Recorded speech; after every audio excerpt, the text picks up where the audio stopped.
Welcome to my channel. Make sure to like and subscribe for more content. Thank you so much.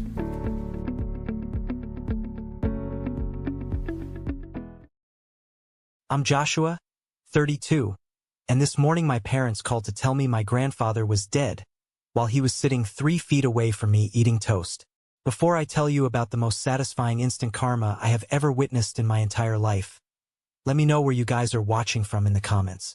I read every single one. Okay, let's get into this. It started at 7:12 a.m.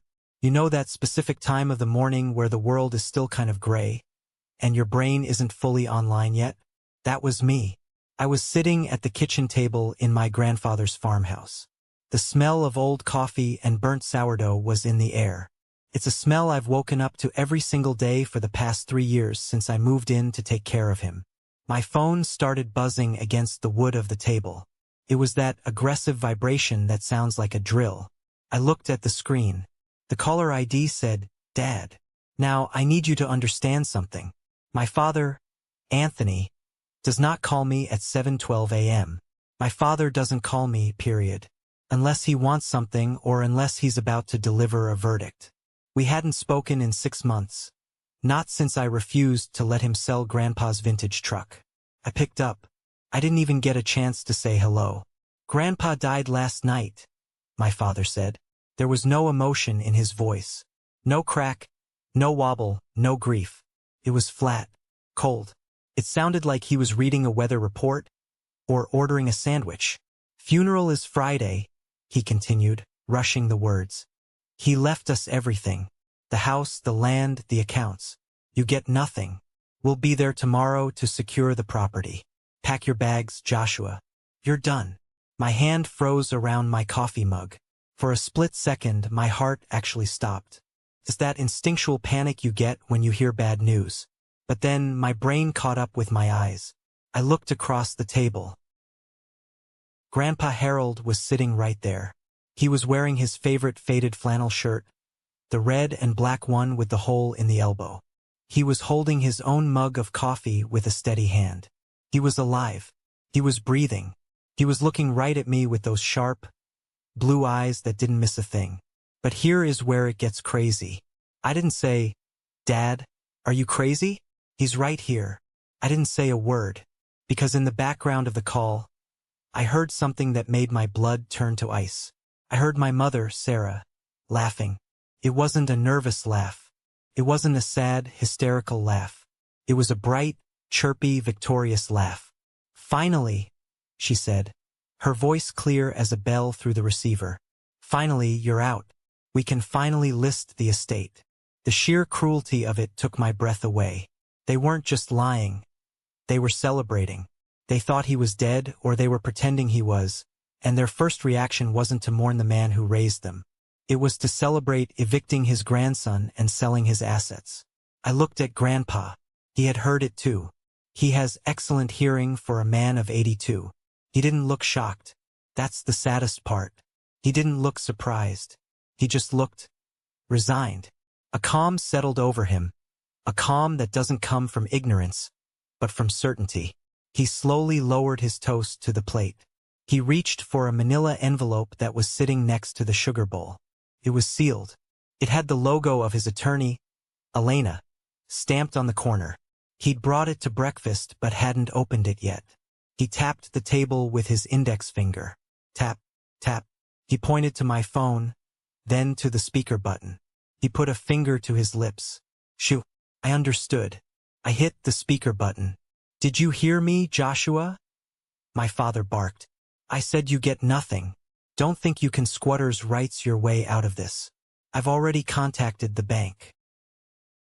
"I heard you," I said. My voice was surprisingly steady.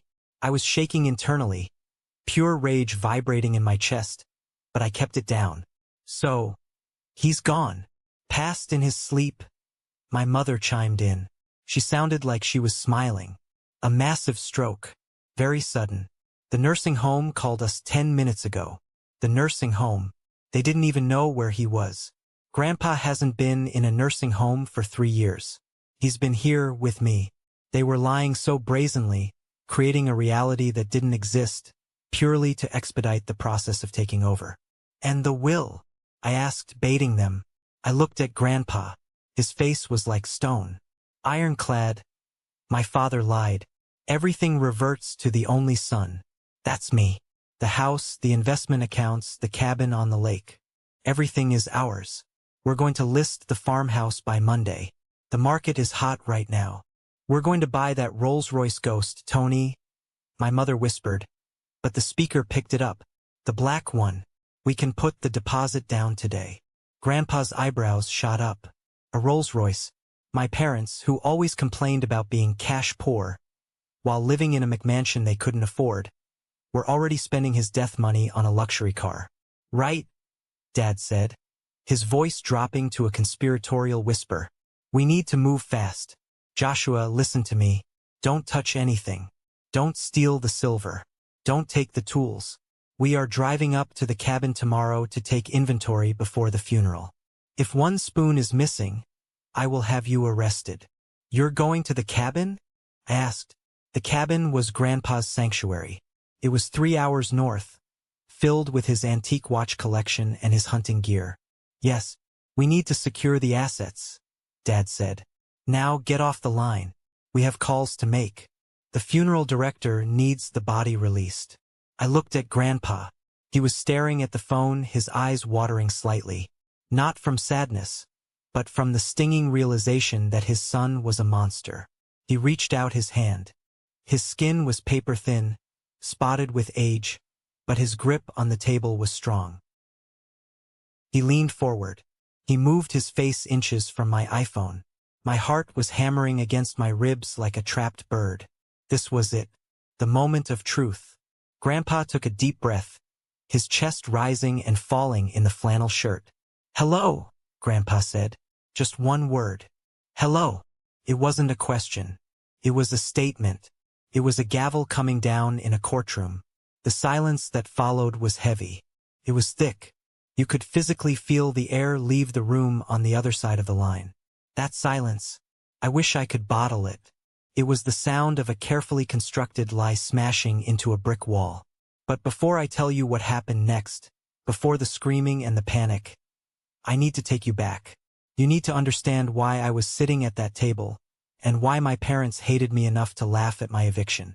3 years ago, I was living in Chicago. I was an architect, junior associate, working 80 hours a week. I was miserable, but I was successful by my parents' standards. I had the apartment, the suit, the career path. Then Grandpa Harold had his first stroke. It was mild, but it was a wake-up call. He lived alone on this farm. My father, Anthony, wanted nothing to do with the mud and the manure. Dad was a man who cared about appearances.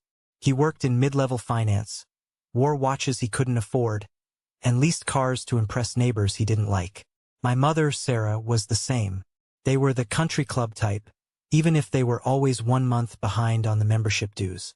When Grandpa got sick, we had a family meeting. I remember it vividly. We were in the hospital waiting room. He can't live alone, Dad said, checking his phone. We need to sell the farm. The land is worth a fortune to developers. We can put him in Shady Pines. Shady Pines was a state-run facility. It smelled like bleach and despair. I knew Grandpa. Putting him there would kill him in 6 months. He needed his garden. He needed his porch. He needed his dignity. We can't sell the farm, I said. He loves that place. It's been in the family for 100 years. Well, who's going to watch him, Joshua? Mom snapped. Us? I have my book club. Your father has his golf league. We have lives. What about Connor? I asked. Connor is my older brother, the golden child. He was 35 then, working in consulting, which mostly meant charming people out of their money. He was Dad's pride and joy because he drove a Porsche, leased, and dated models. Connor is busy, Mom said defensively. He's building an empire. We can't ask him to wipe an old man's chin. That was the moment I snapped. They saw Grandpa as a burden, a line item in a budget, an obstacle to their inheritance.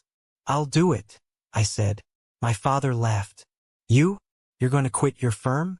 You're going to throw away your career to play nursemaid? Yes, I said. I can freelance.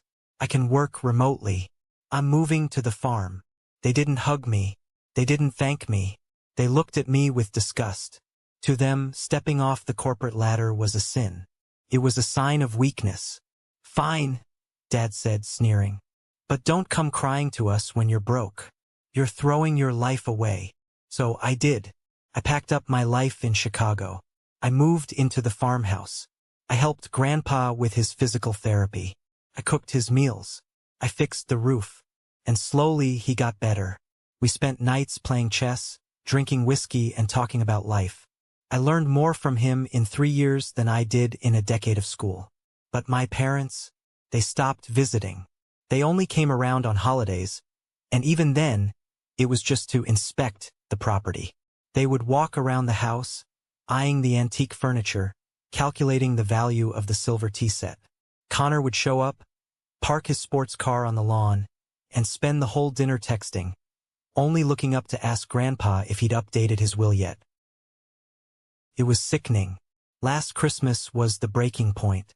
Grandpa was feeling weak again. He had a tremors in his hands. Dad sat at the dinner table, cutting his turkey, and said, "You know, Dad, you really should sign the power of attorney over to me, just in case. Joshua here isn't good with money. Look at him, wearing work boots to dinner." Grandpa looked at me, then at Dad. "Joshua balances my books better than you ever did, Anthony." Dad turned purple. "I am your son. I am the heir. You're waiting for me to die," Grandpa said quietly. "I can see it in your eyes." They stormed out that night. Mom screamed that I had poisoned Grandpa's mind against them. That was 6 months ago.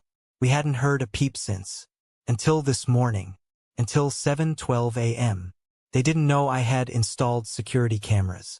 They didn't know Grandpa and I had spent the last 6 months meeting with forensic accountants because Grandpa suspected Dad was forging checks. They didn't know that Grandpa was sharper than ever. And they definitely didn't know that when they called to gloat over his corpse. He was enjoying a slice of sourdough toast. Back to the phone call.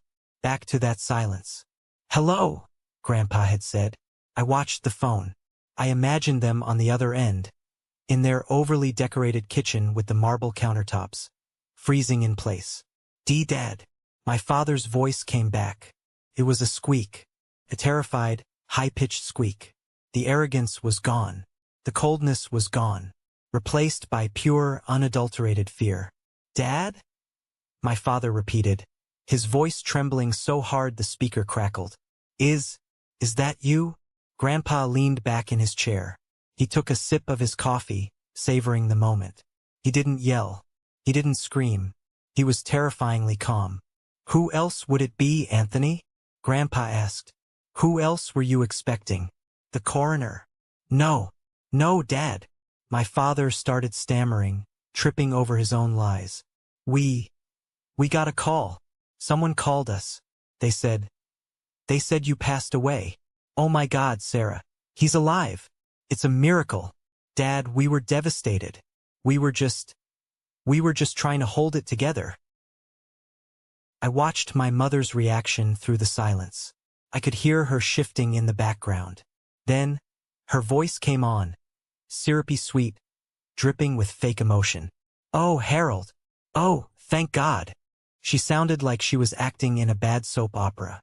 "We were sobbing. We were absolutely heartbroken. We thought we lost you." Grandpa looked at me and shook his head slightly. He reached for the iPad lying on the table. He unlocked it with a swipe of his weathered finger. "You were sobbing?" Grandpa asked, his voice cutting through their performance. "Yes, uncontrollably," Mom cried.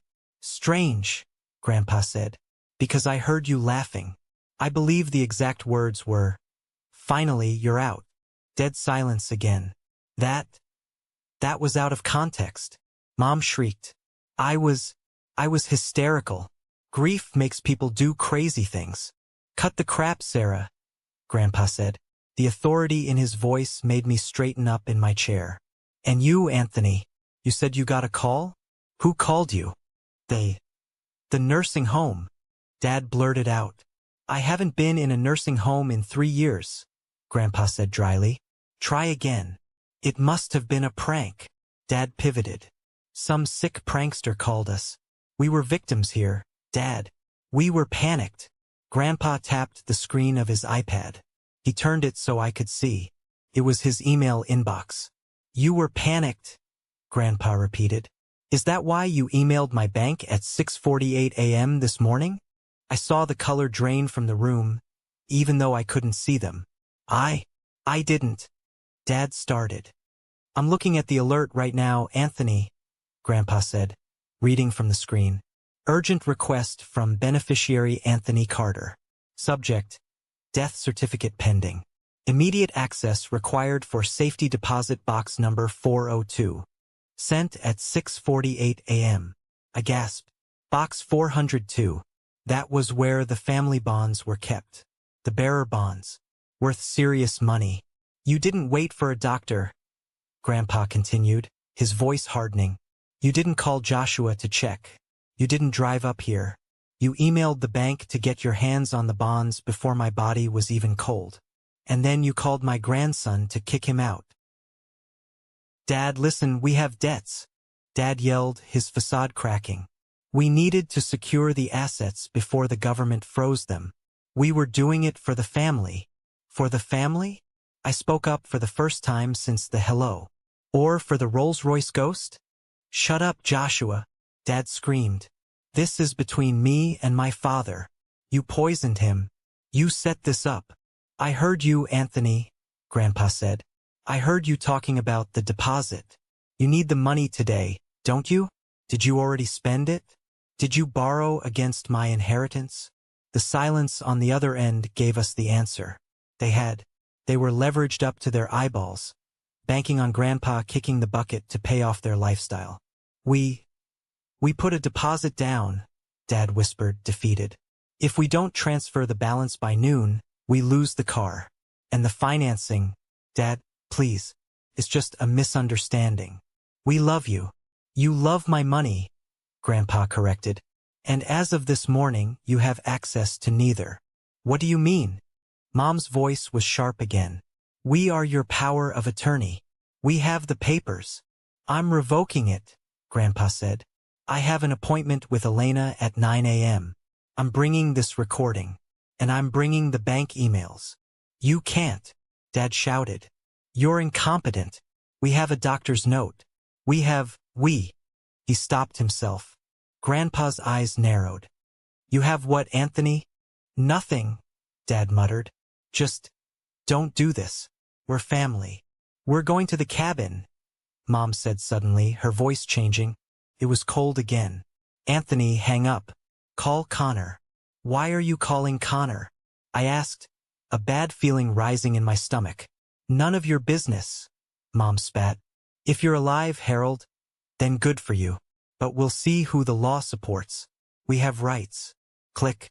They hung up. I stared at the phone. My heart was racing. Grandpa, what did they mean? Call Connor? The cabin. Grandpa stood up. He moved faster than I'd seen him move in months. He grabbed his cane.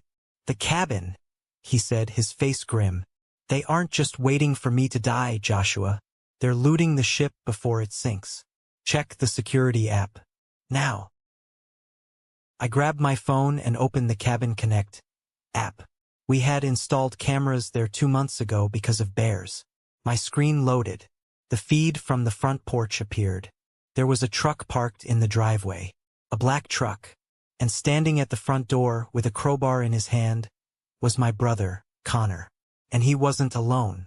He was with a guy in a jumpsuit. A locksmith. They're breaking in, I said, showing Grandpa the screen.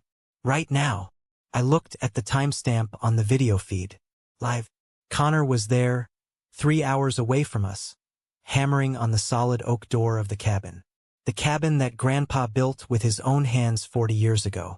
The place where he taught me how to fish, how to whittle, how to be a man. He's got a locksmith, I said, my voice rising in panic. Grandpa, the collection. Inside that cabin, in a hidden wall safe, was Grandpa's vintage watch collection. Patek Philippe, Rolex, Omega. Watches he had collected over 50 years. They were worth easily $500,000. And the antique rifles, the deeds to the timberland. Tell your cousin to step away from the door, Grandpa said, his voice low and dangerous. I tapped the microphone button on the app. It allowed me to speak through the doorbell camera. Connor, I shouted into my phone. Get away from the door. On the screen, I saw Connor jump. He looked around wildly. He was wearing a designer leather jacket and sunglasses, looking like he was on a GQ shoot instead of a burglary. Who said that? Connor yelled. It's Joshua, I said. I can see you. I'm recording you. Get off the porch. Connor walked right up to the camera. He took off his sunglasses. His eyes were bloodshot. He looked hungover or desperate. Open the damn door, Josh, he screamed. I know you changed the codes. Mom called me. She said the old man is dead. I'm here to secure the valuables so you don't steal them. He's not dead, you idiot, I yelled back. He's sitting right here. Liar, Connor spat. Mom said you'd say that. She said you'd try to trick me. Mike, drill it. Drill the lock.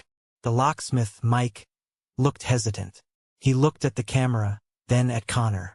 Buddy, if there's someone on the camera, I'm paying you triple, Connor screamed. Drill it. It's my house. My inheritance. Grandpa reached out and took the phone from me. He held it up to his face. Connor, Grandpa said. His voice was projected through the tiny speaker on the porch, 300 miles away. Connor froze. He recognized that voice. It was the voice that had told him bedtime stories. The voice that had scolded him when he crashed his first car. Gee, Grandpa, Connor stammered, looking at the camera lens. You have 5 seconds to get off my porch, Grandpa said. Or I call the sheriff. You're alive? Connor looked confused. Then his face twisted into a sneer. So what? You're senile. Mom says you're crazy. She says you don't know what you're doing. I have a work order here. I'm the executor. I am not dead, Grandpa said firmly. And you are not the executor. You are a trespasser. I'm taking what's mine, Connor yelled, losing control. He grabbed the crowbar from the ground. You promised me those watches. You promised me the Patek when I graduated. You gave it to him, to the loser architect. He hadn't. The watches were still in the safe. But Connor's entitlement ran so deep he believed his own lies. He swung the crowbar. Crack. He hit the door frame. Splinters flew. Mike, get the door open or I'm not paying you, Connor screamed. The locksmith backed away, putting his hands up. I'm out, man. This is domestic. I'm not going to jail for this. Mike started walking back to his van. Coward, Connor yelled. He started hitting the door again. Bam, bam. Call Miller, Grandpa said to me. He handed the phone back. Sheriff Miller. He was Grandpa's old fishing buddy. They played poker every Tuesday. I dialed 911 but asked to be patched through to the local sheriff's direct line in that county. Sheriff's office. This is dispatcher Stacy. Stacy, it's Joshua Carter. Harold Carter's grandson. Oh, hi Joshua. How's Harold doing? He's fine, Stacy. But we have a break-in in progress at the cabin. It's my brother, Connor. He's armed with a crowbar and he's trying to smash the door down. We have it on video. Connor. Stacy sounded disappointed. Again? All right, sweetie. Miller is on patrol near the lake. I'll send him over. Is Harold there? I'm here, Stacy, Grandpa said loud enough for the phone to pick up. Tell Miller to bring the cuffs. Will do, Harold. I looked back at the screen. Connor was in a frenzy. He was kicking the door now. I need that money, he was screaming. I owe people, you old bat. I need those watches. He owes people, Grandpa muttered. Gambling. I told you. We need to go, I said. We need to get to Elena's office. If they are this desperate, they are going to try something legal next. Dad mentioned a doctor's note. Grandpa nodded. He stood up, smoothing down his flannel shirt. He grabbed his hat. Let's go, he said. Get the truck. Not the sedan. The truck. We walked out into the crisp morning air. My heart was pounding. My family was imploding in real time. My brother was committing a felony on camera. My parents were committing fraud. And all for what? For money they hadn't earned. I helped Grandpa into the passenger seat of his 1978 Ford F-150. He refused to drive anything else. "Are you okay?" I asked him as I started the engine. He looked out the window at the fields he had plowed for 40 years. "I have no son," he said softly. "Not anymore." It broke my heart, but it also steeled my resolve. We drove out of the long driveway, dust kicking up behind us, heading toward town, heading toward the lawyer, heading toward war. We arrived at Elena's office at 8:55 a.m. Elena was a sharp, no-nonsense woman in her 50s who had handled Grandpa's estate for decades. She looked like a shark in a silk blouse. When we walked in, the receptionist looked up, eyes wide. "Mr. Carter." "Oh, thank goodness," she said. "Your son, Anthony. He called 3 times this morning. He sent over a fax. He said you were dead." Grandpa finished the sentence. "I've heard. He sent a death certificate request," the receptionist whispered. "And something else. Elena is waiting for you." We went into the conference room. Elena was standing by the window, reading a document. She turned when we entered. "Harold," she said, nodding. She didn't hug him. She wasn't the hugging type. "You look remarkably healthy for a corpse." "I try my best," Grandpa said, sitting down heavily. "What did they send, Elena?" Elena slid a file across the mahogany table. "Your son and his wife have been busy," she said. "They filed an emergency petition this morning at 8 a.m. Ex parte, meaning without you present." I looked at the document. "Emergency petition for temporary guardianship." "Guardianship?" I asked. "Like, for a child?" "For an incapacitated adult," Elena corrected. "Read the attachment." I flipped the page. My stomach dropped. It was a medical affidavit signed by a Dr. Evans, a doctor Grandpa had never seen. Patient, Harold Carter. Diagnosis, advanced dementia, Alzheimer's type. Prognosis, patient is nonverbal, aggressive, and unable to manage financial affairs. Patient is currently being isolated by grandson, Joshua Carter, who is suspected of undue influence. "This is a lie," I shouted, slamming my hand on the table. "Nonverbal? Aggressive? He's sitting right here." "It doesn't matter if it's a lie if the judge signs it," Elena said coolly. "They are trying to freeze your assets, Harold. They want to take control of the bank accounts before you can prove you're alive, or at least before you can prove you're sane. They argue that even if you aren't dead, you are mentally gone, and Joshua is manipulating you. That's why they wanted me to stay at the farm," I realized. "Why Dad told me not to touch anything. They wanted to trap me there while they got the court order." "Exactly," Elena said. "But they made one mistake." "What's that?" Grandpa asked. "They didn't expect you to walk into my office." Just then, there was a commotion in the lobby. I heard shouting. "I demand to see her. I know he's in here. You're hiding him." It was Dad and Mom. The door to the conference room burst open. Anthony and Sarah stood there. They looked disheveled. Dad was sweating. Mom's mascara was slightly smudged. They had clearly driven here at breakneck speed. "There he is." Mom pointed a manicured finger at Grandpa.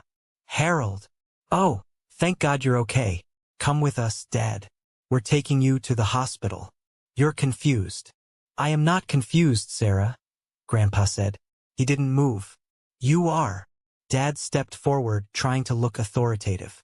"The doctor said you have episodes. Joshua is confusing you. Come on, Dad. We have the car outside. We'll get you a nice room at the facility. We'll take care of everything." They were playing the guardianship card right in front of us, trying to gaslight him into believing he was crazy. "I saw the petition, Anthony," Grandpa said. He pointed to the papers on the table. Dad froze. He looked at Elena. That is a protective measure. To save you from him." He pointed at me. "Joshua is a leech. He's after your money. Is he? Grandpa asked. Because Joshua didn't email the bank at 6:48 a.m. asking for access to the bonds. I explained that, Dad yelled.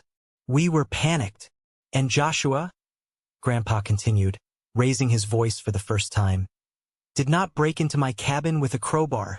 Mom's eyes went wide. What? We know about Connor, I said. We saw him. On the camera. You spied on him? Mom screeched. He was just checking on the property. He was worried. He was screaming about his debts, Grandpa said. He was screaming about selling my watches. That's a lie, Dad roared. My son is a businessman. He's successful. Unlike you failed architect. Enough, Elena said. Her voice cut through the noise like a knife. Mr. and Mrs. Carter, please sit down. Or leave. Those are your options. We aren't sitting, Dad said. We are taking my father. We have medical power of attorney until this guardianship goes through. Actually, Elena said, smiling a thin, dangerous smile. You don't. She pulled another document from her folder. Harold signed this 6 months ago. It revokes all previous powers of attorney. And it designates a new agent. She pointed at me. Joshua. Dad looked like he was going to vomit. You gave it to Joshua? He takes care of me, Grandpa said. He doesn't ask for money. He doesn't wait for me to die. This is fraud, Mom screamed. He forced you to sign it. You're senile. Am I? Grandpa reached into his pocket. He pulled out his phone. Joshua, play the recording. No, Dad said, stepping forward. Don't. I hit play. The sound of Dad's voice filled the high-end conference room. Grandpa died last night. Funeral Friday. He left us everything. You get nothing. Then Mom's laugh. Finally, you're out. Then the Rolls-Royce comment. We're going to buy that Rolls-Royce ghost. We need to move fast. Dad stood there, turning a shade of gray I didn't know existed. Mom looked at the floor. The paralegals in the doorway were whispering. You recorded us, Mom hissed. That's illegal. Actually, Elena said, in this state, it's one-party consent. And since Joshua was a party to the call, it's perfectly legal. And very admissible in court. Suddenly, Dad's phone rang. It was a loud, jarring ringtone. He looked at it. He didn't answer. Answer it, Anthony, Grandpa said. It might be important. Dad looked at the screen. He went pale. He tapped answer and put it to his ear. Hello? We could hear the shouting on the other end. It was distinct. It sounded like wind and sirens. Dad. It was Connor's voice. Dad, help. They're arresting me. The cops are here. They have dogs, Dad. Do something. Dad closed his eyes. Connor. Mr. Carter? A deeper voice came on the line. It was Sheriff Miller. This is Sheriff Miller. I have Connor Carter in custody for attempted burglary, destruction of property, and looks like possession of a controlled substance. We found a baggie in his jacket. Dad dropped the phone. It clattered onto the conference table. Cocaine, Grandpa said, shaking his head. I knew it. Mom collapsed into a chair, sobbing for real this time. My baby. He's in jail. Anthony, do something. Dad looked at Grandpa. He looked at me. He looked at Elena. He realized the walls were closing in. Dad, Anthony said, his voice broken. Please, call Miller. Tell him to let him go. Tell him it was a misunderstanding. He's your grandson. He tried to rob me, Grandpa said. And you tried to bury me while I was still eating breakfast. We'll lose everything, Dad whispered. The car, the deposit. If this gets out, my clients, I'll be ruined. Grandpa looked at his son. For a moment, I saw pity in his eyes. But then he remembered the laugh. He remembered the finally, you're out. You made your choice, Anthony, Grandpa said. Elena, give me the pen. The room was silent except for the scratching of a fountain pen on paper. Grandpa was signing. What are you signing? Mom asked, looking up from her hands.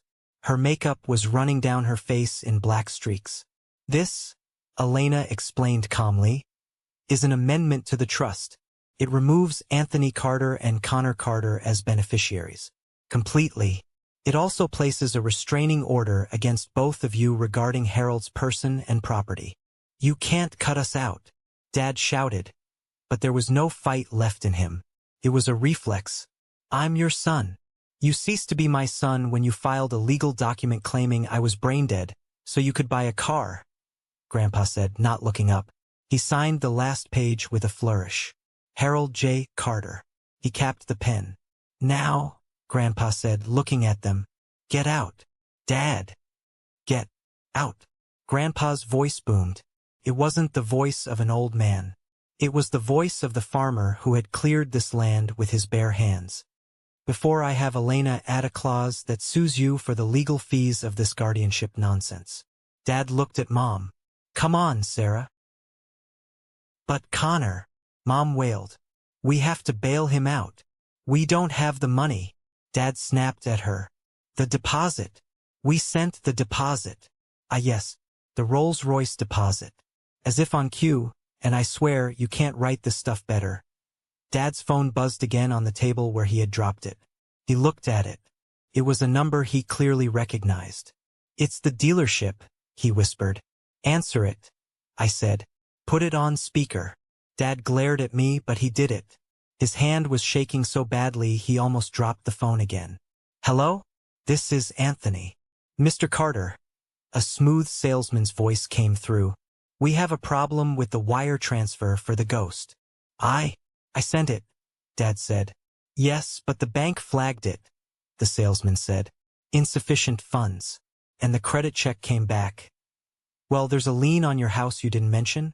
We can't proceed with the financing. And per the contract, the initial holding fee is non-refundable. Non-refundable, Dad squeaked. That was $10,000. Standard policy, sir. You signed it yesterday. Sorry. We're selling the car to the next buyer. Click. Dad stood there. He had lost his father, figuratively, his son, to jail, his inheritance, and $10,000 in the span of 2 hours. He looked at me. His eyes were full of hate. Pure, distilled hate. You won, he hissed. I hope you're happy. You stole him from us. I stood up. I'm taller than my father now. I didn't realize it until that moment. I didn't steal him, I said quietly. I showed up. I took care of him. You could have visited. You could have called. You didn't want a father. You wanted an ATM. Let's go, Anthony, Mom said, pulling his arm. She wouldn't look at Grandpa. This place, it smells like old people. Even in defeat, she had to be nasty. They walked out. The door clicked shut behind them. The silence in the room was different this time. It wasn't tense. It was clean, like the air after a thunderstorm. Grandpa let out a long, long sigh. He slumped slightly in his chair. The adrenaline was fading, and the age was catching up. Are you okay, Grandpa? I asked, putting my hand on his shoulder. He patted my hand. I'm fine, Joshua. I'm fine. He looked at Elena. Is it done? It's done, Elena said. The trust is locked. Joshua is the sole trustee. They can't touch a dime. And with the recording and the police report on Connor, any judge who looks at that guardianship petition will laugh it out of court. Grandpa nodded. He looked out the window at the busy street below. You know, he said softly, when you hold a baby in your arms, you never imagine they'll grow up to wait for you to die. I didn't know what to say to that. It was a pain I couldn't fix. But he turned to me, and a small smile appeared on his face. Then you see your grandson, who gives up his fancy city life to cook oatmeal for an old man. He squeezed my hand. You get nothing from them, Joshua, he said, echoing Dad's cruel words from the morning. He was right about that. You get nothing from them. He paused, his eyes twinkling. You get your life back, and you get the farm. And he winked. We still have those watches. Connor didn't get a single one. I laughed. I actually laughed. Come on, Grandpa, I said. Let's go get some lunch. I think we earned a steak. Steak sounds good, he said. And maybe a beer. Don't tell the doctor. We left the lawyer's office. The sun was shining. The nightmare of the morning was over. The leeches were gone. We left Elena's office and the air outside felt different. It was crisp. It was clean. Tasted like freedom. Grandpa and I got into his old Ford truck. He didn't say anything for a long time. He just watched the city disappear in the rearview mirror as we headed back toward the open fields and the farmhouse. But it wasn't a heavy silence. It was the silence of a man who had just put down a weight he'd been carrying for 20 years. We stopped at a roadside diner about 40 minutes out of town. It was one of those places with sticky vinyl seats and waitresses who call you honey.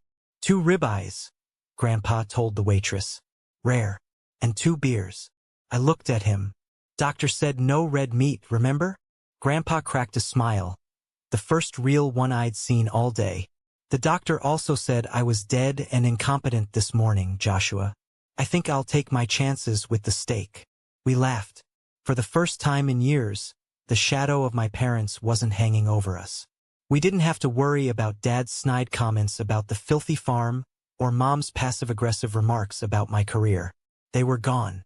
Legally, physically, and emotionally excised from our lives. But as we ate, I saw the toll it took on him. He looked older. Betrayal does that to a person. It ages you faster than time ever could. You know, he said, cutting into his steak. I always knew Anthony was weak. I made him that way. I gave him too much too soon. I bought him the cars, I paid for the mistakes. I thought I was helping. He paused, looking at his fork. I wasn't helping. I was crippling him. You couldn't have known he'd turn into this, I said. Maybe, Grandpa sighed. But Connor? That's on them. They raised a wolf and were surprised when it bit them.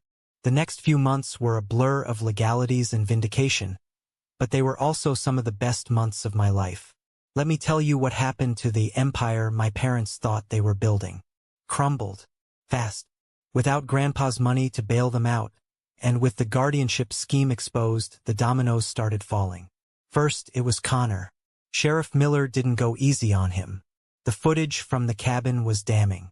Attempted burglary, destruction of property, and possession of cocaine. Because he had a prior record, a DUI Dad had paid to hush up years ago, the DA wasn't interested in a plea deal. Connor got 18 months. I went to the sentencing, not to gloat, but to see it finished. Dad and Mom were there, of course. They looked like ghosts. They had aged 10 years in 3 months. Dad's suit, usually impeccable, looked loose on him. Mom wasn't wearing her signature pearls. When the judge read the sentence, Mom let out a wail that echoed through the courtroom. He's just a boy. He didn't mean it. The judge, a stern woman who had clearly read the file on the fake death incident, looked over her glasses. Mrs. Carter, your son is 35 years old. He is not a boy. He is a criminal who tried to rob his own grandfather. Be thankful I'm not adding elder abuse charges to the docket. Connor was led away in handcuffs. He looked at me as he passed the aisle. He didn't look angry anymore. He looked terrified. For the first time in his life, Daddy couldn't write a check to fix it. Then came the financial apocalypse for my parents. Remember that Rolls-Royce Ghost? The one they were so desperate to buy. The deposit they lost was just the tip of the iceberg. It turned out, Dad had been borrowing from his clients' accounts to fund their lifestyle, planning to pay it back as soon as Grandpa died, and the inheritance hit. It's a classic Ponzi scheme move. When the inheritance didn't come, the scheme collapsed. He was fired from his firm. He lost his license. And then the lawsuits started. 6 months after the incident at the lawyer's office, I was driving through their suburb to pick up some supplies. I saw it. A foreclosure sign on their front lawn. The McMansion with the marble columns and the 3-car garage was being seized by the bank. I pulled over. I couldn't help myself.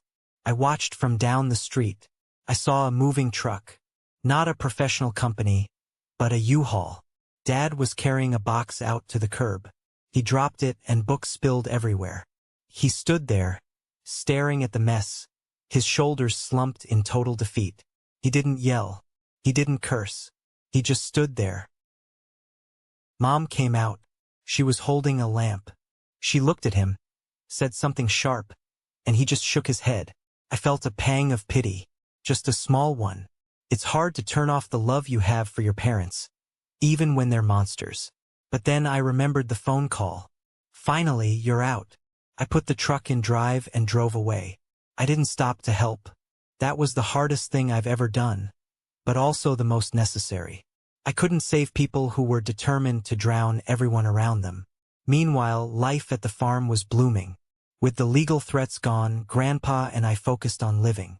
I took over the management of the estate officially. I used my architecture degree to renovate the old barn, turning it into a wedding venue. It was a huge hit.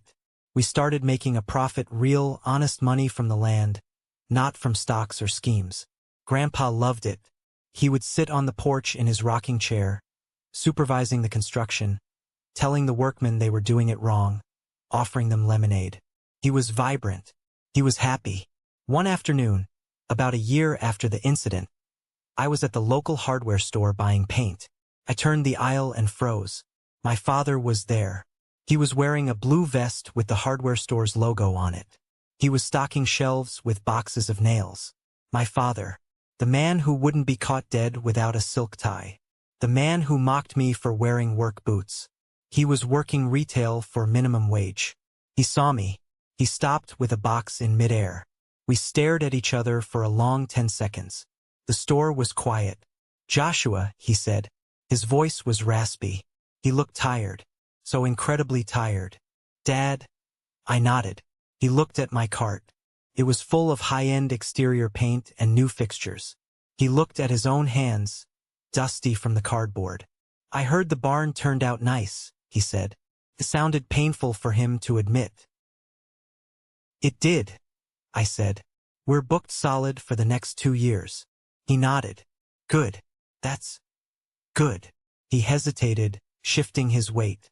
I could see the wheels turning in his head. The old instinct to ask, to beg, to manipulate. "How is he?" Dad asked. "Your grandfather." "He's happy," I said simply. "He's healthy." Dad looked down at his shoes. "You know, Mom is working at the diner. The one on Route 9. She hates the uniform." He was fishing. He was waiting for me to say, "Oh no, that's terrible, here's a check. Or come home, we'll take care of you." But I didn't. "Work is good for the soul," I said. "That's what Grandpa always taught me." Dad's jaw tightened. The anger flared up for a second, the entitlement trying to claw its way out. But he swallowed it. He knew he had no power here. "Yeah," he muttered. "I guess. I have to go, Dad," I said. "I have a lot to do." I pushed my cart past him. I didn't look back. But as I walked away, I heard him place the box of nails on the shelf. It was a heavy, hollow thud. That night, I told Grandpa about seeing him. Grandpa listened, sipping his tea. "You know," Grandpa said, "I left a door open for them. Just a crack." "What do you mean?" I asked. "In the amended trust," Grandpa revealed. "The one I signed that day with Elena. I added a clause. The sweat equity clause." I stared at him. "You never told me that." If Anthony or Sarah could hold down a legitimate job, no scams, no borrowing, just honest work, for 5 consecutive years, the trust would pay off their mortgage on a small condo. Nothing fancy, just a roof over their heads. I was stunned. After everything, he still offered them a lifeline. "Do they know?" I asked. "Elena sent them a letter outlining the terms," Grandpa said. 5 years. That's all. Will they make it? Grandpa looked at the fire crackling in the hearth. "Anthony just might," he said. "He looked broken today, didn't he? Sometimes you have to break a bone to reset it properly. But your mother and Connor," he shook his head. "I don't think they have it in them." He was right. 3 months later, Mom quit the diner. She tried to sue her manager for emotional distress. She lost. She moved in with her sister in Florida and spent her days posting vague, angry status updates on Facebook about ungrateful children. She never completed the 5 years. Connor got out of jail and immediately violated his parole by trying to run a crypto scam. He went back inside. But Dad stayed at the hardware store. He kept his head down. I never spoke to him again, but I'd see him sometimes, driving a beat-up sedan, looking grayer, looking humbler. Grandpa gave them a chance to earn their redemption. He didn't give them money. He gave them a path to dignity. It was up to them to walk it. 3 years passed. 3 glorious, quiet years. We fixed the tractor. We planted a new orchard. We watched the seasons change from the front porch. Grandpa Harold didn't die in a cold hospital room, surrounded by machines. He didn't die suddenly in the night like my parents had lied about. He died on a Tuesday evening in October. We were sitting on the porch. The sun was setting, painting the sky in violent streaks of orange and purple. The air smelled of dried leaves and wood smoke. He had been quieter than usual that day. He asked me to bring out the good whiskey, the bottle he'd been saving for a special occasion. I poured us both a glass. "Joshua," he said. His voice was soft, barely a whisper against the wind. "Yeah, Grandpa. Look at that view," he said, gesturing with a trembling hand toward the fields. "Better than a Rolls-Royce, isn't it?" I smiled, tears pricking my eyes because I knew. Somehow I knew. "Yeah, Grandpa. Much better." "I'm tired, son," he said. "I think I'm ready to sleep." "Okay," I said, my throat tight. "You rest. I'm right here." He reached out and took my hand. His grip wasn't strong like it used to be, but it was warm. "You were the good one," he whispered. "Not because you stayed, but because you listened." He closed his eyes. He took a breath, then another, and then silence. He slipped away just as the sun dipped below the horizon. It was peaceful. It was dignified. It was exactly the death he deserved. The funeral was 3 days later. It was held at the small white chapel in town. The place was packed, not with business partners or socialites, but with real people. The farmers he'd loaned tools to, the waitresses he'd tipped generously, the sheriff, the guys from the hardware store. Dad didn't come, though I heard he asked for the day off to mourn alone. And yes, Mom came. She showed up in a black dress that was a little too tight, a little too fancy. She walked in like she owned the place. She marched right up to the front row, the widow/family pew. I was standing by the casket. She looked at me, her eyes dry.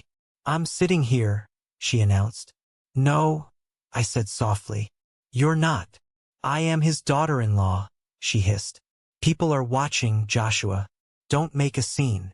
"You lost your seat 3 years ago, Sarah," I said. I didn't call her Mom. "The back row is empty. You can sit there. Or you can leave." She looked around. She saw the eyes of the town. These people knew the story. Small towns talk. They knew what she had done.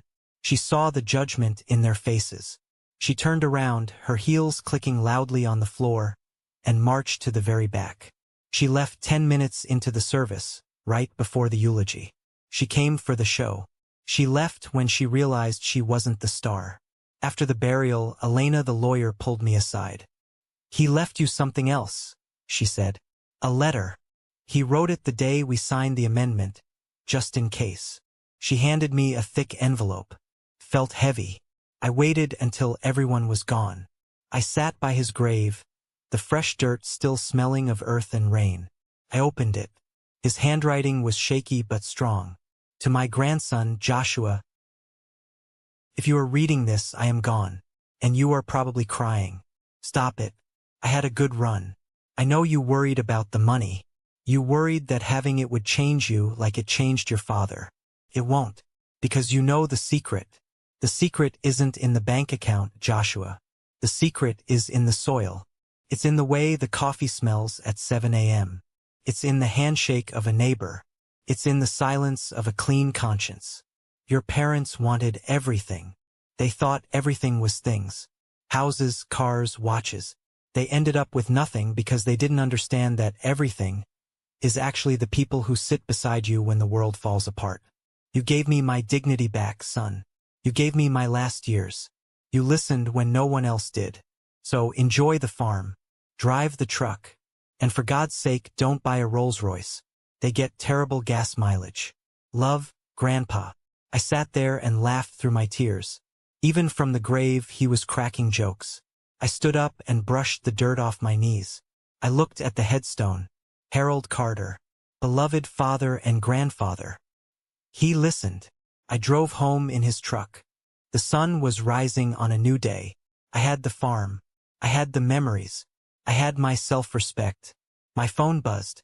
It was a notification from the bank app. The trust transfer had completed. The numbers on the screen were astronomical. Enough money to never work again. Enough money to buy 10 Rolls Royces. I looked at it. Then I put the phone in my pocket. I had work to do. The barn roof needed painting, and the chickens needed feeding. My parents were right about one thing that morning 3 years ago. You get nothing, they had said. They were wrong. I got everything. Wow. Just writing that brings all the emotions back. It's been a journey, hasn't it? If there is one thing I want you to take away from my story, it's this. Inheritance isn't what you get when someone dies. It's what you build with them while they are alive. My parents and brother were so obsessed with the value of my grandfather that they missed the value of the man. They saw a dollar sign. I saw a mentor. And in the end, greed is a blindfold. It blinds you to the consequences of your actions, and it blinds you to the love that is right in front of you. They chased the golden goose so hard they strangled it. There's a saying, the axe forgets, but the tree remembers. My father thought he could chop down our family tree and still enjoy the shade. But life has a funny way of balancing the scales. I want to hear from you guys. What is the most important thing a family member has ever taught you? Not money, not gifts, but a lesson? Drop a comment below with your story, or just type good if you agree that character is worth more than currency. Your interaction helps this story reach people who might need a wake-up call about their own families. Thank you for listening, for validating my choice to stay, and for being part of this journey. Stay true to yourselves. Thank you so much for watching. Hope you enjoyed the video. Make sure to like and subscribe for new content.